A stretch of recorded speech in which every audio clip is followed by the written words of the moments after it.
I'm trying here, but I'm nowhere near his level.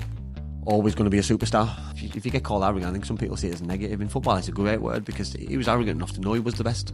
Gerrard, Lampard, Scholes debate. How would you rank them? Big debate. 1 to 3, yeah. Big debate. Yeah, as a fan, I always used to think that Gerrard and Lampard were more similar than a Scholes and Lampard or a Scholes and Gerrard. Yeah. Talking about some of the players you come up against in the Premier League, I'd imagine some of the names that come up is like Thierry Henry, Dennis Bergkamp. You also played with fantastic bunch of players in the under-21 team, probably England's golden generation. Any of them that stand out for you as world-class? Stevie G, yeah. 100%. Yeah, I think Stephen was always going to be a superstar. Always just how he handled himself, how he was driven to be the best. Always wanted to be the best in training. Always wanted to be the best player on the pitch.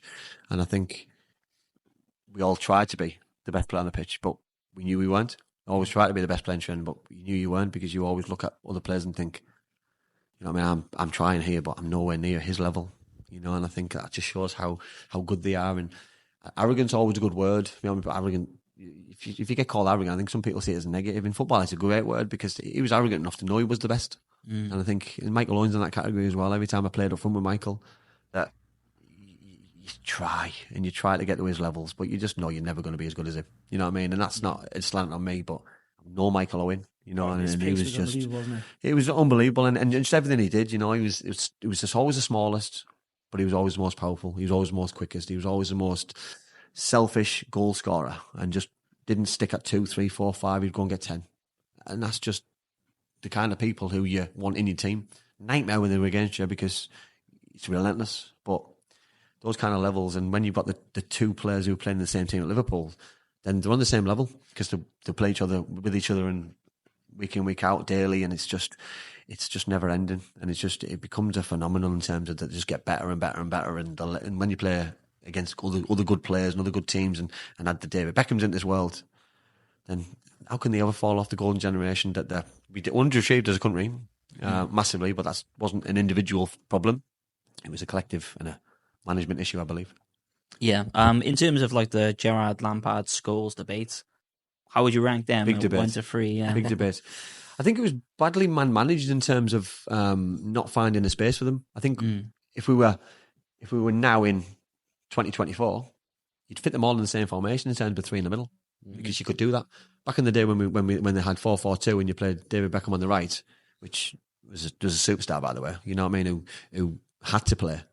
One of them had to play on the left because for balance they had to do it, and to stick Paul out there was probably a bit unfair, a bit unjust, because he was probably the most creative player at the time that we had, and could score goals and unlock doors, and you upset him, you put him in a frame of mind that he didn't want to play for the country anymore. And when he's hitting levels at United that he was next to David Beckham, you know what I mean, and playing behind other players and playing in front of England centre halves, you know what I mean, it was a natural thing for him to be there.